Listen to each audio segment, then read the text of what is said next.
जय गुरुदेव। स्वागत है आप सभी का गुरु कृपा क्लासेस में। आज हम लोग पढ़ने वाले हैं क्लास 9 सेल का सेकंड पार्ट। कल हमने पढ़ा था सेल के बारे में कि सेल क्या है। सेल एक फाउंडेशन है।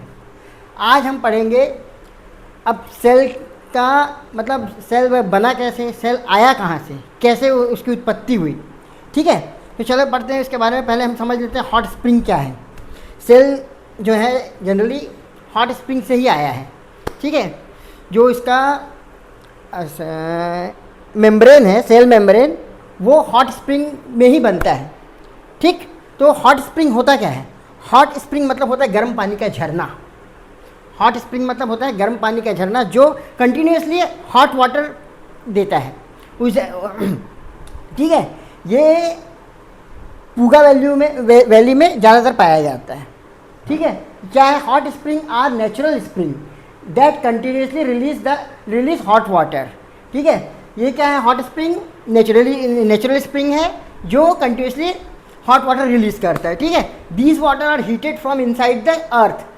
वो अर्थ के अंदर से ही गर्म होके आता है एंड कम्स टू सरफेस, मतलब सरफेस से। ठीक, अभी मैंने बताया आप लोगों को the hot water of Puga valley in Ladakh maintain very high temperature.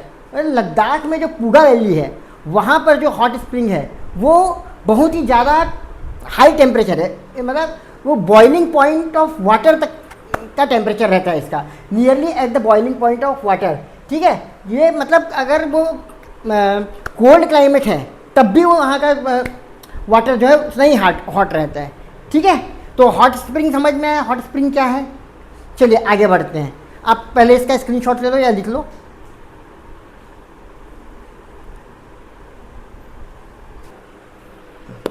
तो हॉट स्प्रिंग समझ में आ गया। हॉट स्प्रिंग क्या होता है? जो गर्म पानी का झरना होता है। ठीक है, हॉट स्प्रिंग जो होता है गर्म पानी का। अब जो है वहाँ उस हॉट स्प्रिंग में थर्मोफिल्स होता है। थर्मोफिल्स क्या होता है? थर्मोफिल्स जो होता है वो thermophilus hot loving heat loving bacteria है। ठीक है, तो ये कहाँ होता है? ये होता है हॉट स्प्रिंग के चारों ओर। The organisms living in hot spring. तो थर्मोफिल्स क्या होता है? जो ऑर्गेनिज्म कहाँ रहते हैं? हॉट स्प्रिंग में। ठीक है, the organism living in hot spring are mostly heat loving. जो ऑर्गेनिज्म कहाँ रहते हैं? हॉट स्प्रिंग में, जो हीट लविंग होते हैं। ठीक है, और हीट लविंग होते हैं वो बैक्टीरिया क्या होते हैं? थर्मोफिल्स। ऐसे बैक्टीरिया जो हीट लविंग होते हैं और कहाँ रहते हैं? हॉट स्प्रिंग्स में। ठीक है, तो वो होते हैं थर्मोफिल्स। थर्मोफिल्स क्या है? Thermophiles the organism living in hot spring. कहाँ रहते हैं? The organism living in hot spring. जो क्या होते हैं? Are mostly heat loving bacterias. Heat loving bacterias होते हैं। ठीक है, are mostly heat loving bacterias called thermophiles. What is thermophiles? समझ में आ गया थर्मोफिल्स क्या होता है? What is thermophiles? The organisms living in hot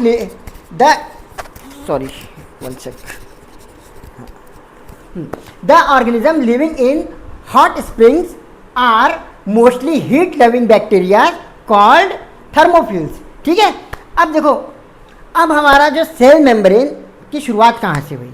down of the cell membrane. Cell membrane का चलो, calcium carbonate forms rapidly around hot spring.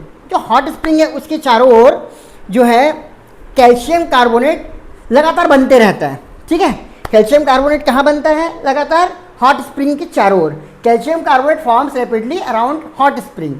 तो वहाँ पर क्या होता है? प्रोटेक्टली अर्ली ऑर्गेनिक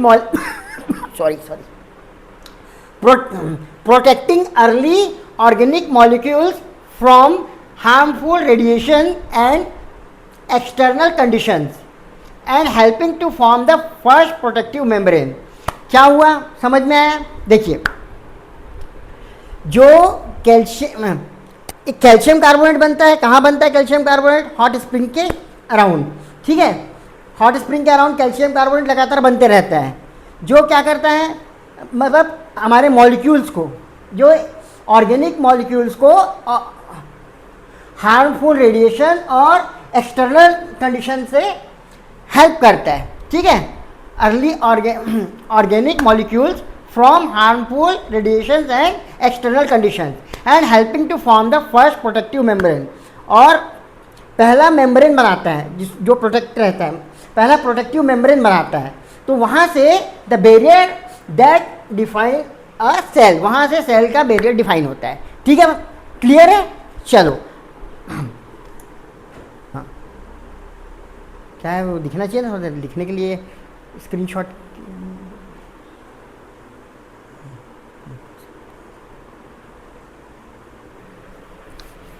तो अब हम आगे बढ़ते हैं अब डिस्कवरी ऑफ सेल की तरफ। Discovery of the cell, discovery किसने किया? सेल की डिस्कवरी किसने किया? Robert Hooke first observe cell in a thin piece of cork in 1665। Robert Hooke ने सेल का डिस्कवरी किया, कब? इन 1665 में। उन्होंने किस में देखा इसको? इन थीन, पतली पीस में, किसके? कॉर्क के छोटे पीस में, पतले पीस में एकदम, इसमें उन्होंने सेल को पहले देखा, ठीक है। तो सेल को की डिस्कवरी पहले किसने की थी? रॉबर्ट हुक ने। रॉबर्ट हुक ने सेल को फर्स्ट ऑब्जर्व किया था, कब? 1665 में, ठीक है, ओके। तो किसने किया था सेल को फर्स्ट ऑब्जर्व? रॉबर्ट हुक ने। कब किया था? 1665 में, ठीक है। किस में देखा था? एक कॉर्क, एक पतली सी थीन कॉर्क में पीस पे, ठीक है, ओके। उसके बाद एक और है Antonie van Leeuwenhoek. Antonie van Leeuwenhoek first observe living cells. अब देखो, लिविंग सेल्स को किसने देखा था पहले? रॉबर्ट हुक ने। कौन सा सेल देखा रहा होगा जब देखा कॉर्क में? तो लेकिन लिविंग सेल को किसने फर्स्ट ऑब्जर्व किया था? लिविंग सेल को फर्स्ट ऑब्जर्व किया था एंटोनी वैन ल्यू वैन हुक ने। किसने? एंटोनी वैन ल्यू वैन हुक ने। लिविंग सेल, और सेल, सिर्फ सेल के बारे में कोई पूछेगा सेल को फर्स्ट ऑब्जर्व किसने किया था, तो रॉबर्ट हुक ने 1665 में। अब लेकिन लिविंग सेल को किसने ऑब्जर्व किया था? लिविंग सेल को एंटोनी वैन ल्यू वैन हुक ने ऑब्जर्व किया था, ठीक है। अब इसके बाद आते हैं हमारे सेल थ्योरी। सेल थ्योरी क्या है? सेल थ्योरी देखो, the cell theory was proposed by Matthias Schleiden and Theodor Schwann. Cell theory किसने दी थी? सेल थ्योरी किसने दी थी? सेल थ्योरी दी थी मैथियास शेल्डन और थियोडोर शॉन ने। किसने, मतलब क्या बोलते हैं सेल थ्योरी? सेल थ्योरी किसने प्रपोज की थी? Cell theory was proposed by Matthias Schleiden. क्या नाम है? मैथियास शेल्डन एंड थियोडोर श्वान। क्या है? थियोडोर श्वान ने, ठीक है। और इसमें मतलब इसने क्या कहा, मतलब सेल थ्योरी में क्या बताया गया? सेल थ्योरी में बताया कि जो हमारे सेल है, all organisms are made up of cell. सारे ऑर्गेनिज्म किससे बने हैं? सेल से बने हैं। तो ये कि क्या है? ये सेल थ्योरी का पार्ट है। हम लोग पहले पढ़े ना सेल के बारे में। तो all organisms are made up of cell, ये किसका पार्ट है? सेल थ्योरी का। The cell is the structural and functional unit of living organism. Living organism का क्या है? सेल जो है स्ट्रक्चरल एंड फंक्शनल यूनिट है, structural and functional unit of living organism, ठीक है। और न्यू सेल जो है वो किससे बनते हैं? पुराने सेल से ही बनते हैं। New cells are form from existing sales.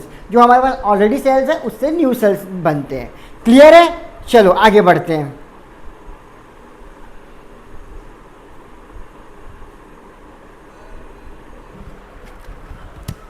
तो अब आगे बढ़ते हैं और चलते हैं टाइप्स ऑफ सेल्स की तरफ। हमारे there are two main types of cells. इधर दो मेन सेल्स होते हैं। कौन कौन से होते हैं? एक होता है प्रोकार्योटिक सेल्स और दूसरा होता है यूकार्योटिक सेल्स, ठीक है। कौन कौन से सेल होते हैं? दो, प्रोकार्योटिक और यूकार्योटिक सेल्स, ठीक है।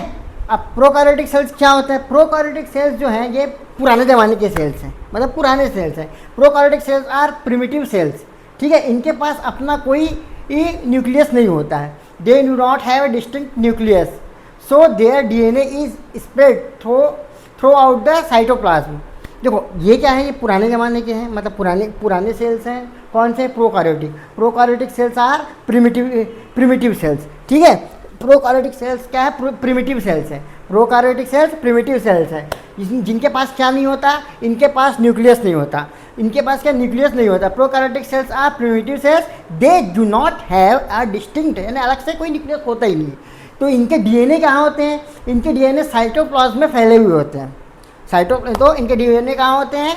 So there DNA is spread through out the cytoplasm. ठीक है, तो जैसे छोटे छोटे क्वेश्चन अगर मान लो आते हैं इसमें, प्रोकार्योटिक सेल्स, तो प्रोकार्योटिक सेल्स कैसे सेल्स है? प्रिमिटिव सेल्स हैं। प्रोकार्योटिक सेल्स कैसे हैं? प्रिमिटिव सेल्स हैं। ठीक है, इनके पास क्या नहीं होता? इनके पास न्यूक्लियस नहीं होता। ठीक है, प्रोकार्योटिक सेल्स के पास क्या नहीं होता? न्यूक्लियस नहीं होता। ठीक है, और इनका डीएनए कहाँ होता है? इनका डीएनए साइटोप्लाज्म में फैला हुआ होता है। ठीक है, बाकी ये जो भी है अपना न्यूक्लियस और साइटोप्लाज्म, इन सब के बारे में हम आगे डिटेल में पढ़ेंगे।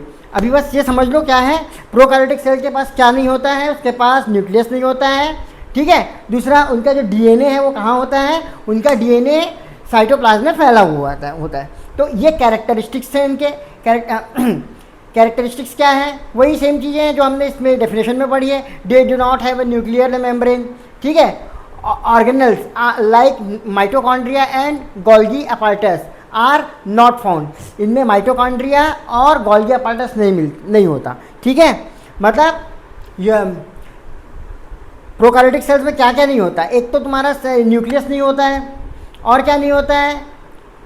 माइटोकॉन्ड्रिया भी नहीं होता है, और गोल्गी अपैरेटस भी नहीं होता है। ठीक है, अब इनका जो साइज़ है बहुत ही स्मॉल होता है, they are very small in size.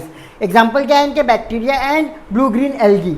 ठीक है, बैक्टीरिया और क्या है? Blue green algae. तो समझ में आया प्रोकार्योटिक सेल्स। अब आगे हम पढ़ेंगे यूकार्योटिक सेल्स के बारे में। यूकार्योटिक का अपोजिट होता है, फिर भी चलो आगे बढ़ते हैं। ठीक, इतना अभी आप लोग नोट डाउन कर लो।